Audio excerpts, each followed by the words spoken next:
What's up guys, DPX here, and reviewing today, Lovebirds. This was supposed to come out like sometime in March of this year, but you know, pandemic.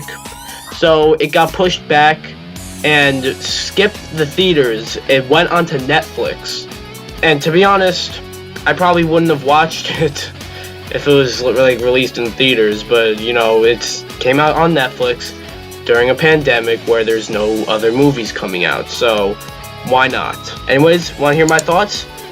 Before we do that though, be sure to like this video, subscribe if you're new, turn on notifications, and leave a comment. You'll be a loyal subscriber. So how did I feel about this movie?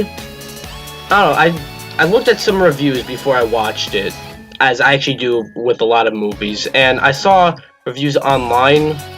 Like, when you search the movie on Google and it gives you some reviews, they weren't so great, but then I watched some, like, reviews on YouTube, and they liked it, so I wasn't quite sure what to expect. And I guess I fall in the middle. It was fine. It wasn't like, that bad, but also wasn't really that good. It was fun.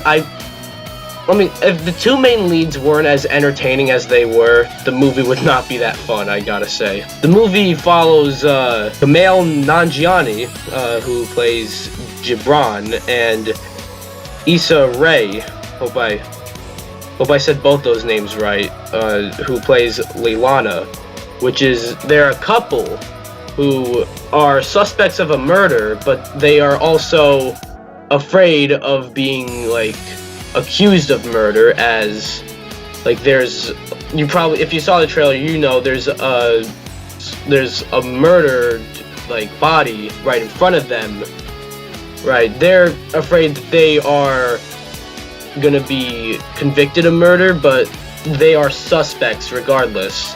They're trying to figure out what to do and trying to figure out how to catch the murderer while also trying to figure out their relationship.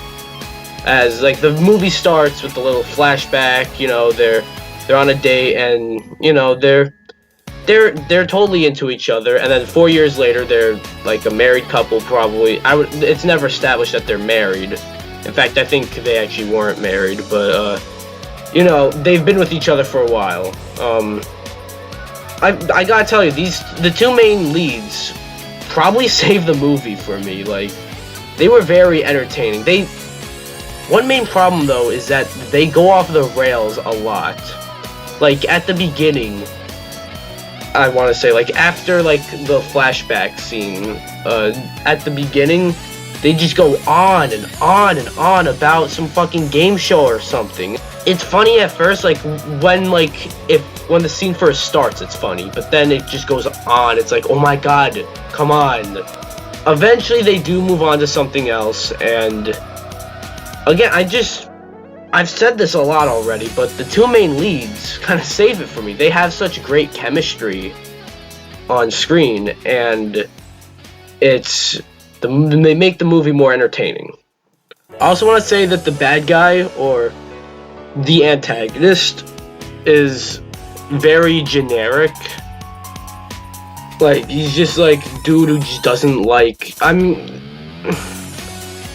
well, he's a cop, and the cops are after like the murderer, and he's the murderer, and that's not a giant twist. Like, you see him murder the one victim, but that's really all there is to it, and his motives are a bit dumb as well, and he's just not the most compelling to me, in my opinion.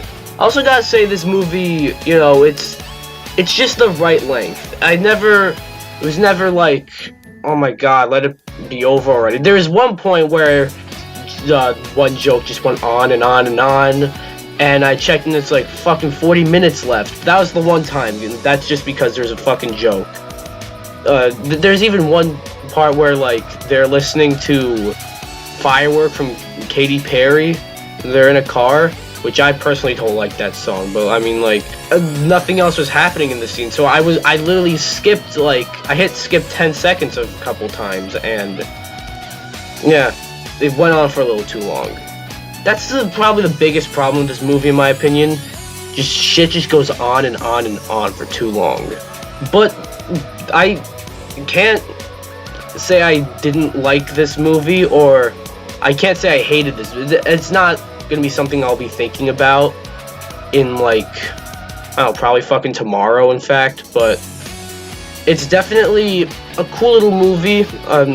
If this was released in the theaters, I probably wouldn't have seen it. Yeah, I established that, but also, let's just say I did, it's probably not worth going out, you know, going out to the theater, spending some money on popcorn, spending money on a ticket for this movie, wait for the fucking movie to play, and watch it, and share a room with a bunch of other people on top of that.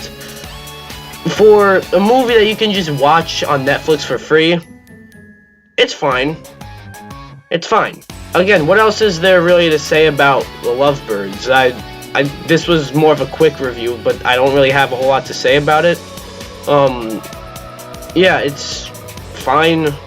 I guess it gets, I don't even really know what to get. I guess it gets a 6.5 out of 10. Like, that's sort of like the eh. I guess a 6 is sort of like an eh. Like, it's fine. Really, if there should be one reason to watch this movie, it's the two main leads. You know, they save the movie for me. So yeah, that's Lovebirds for you. What do you think? Have you seen this movie? Let me know in the comments below. Be sure to like this video, comment, subscribe, and I'll see you guys in the next one. Bye bye.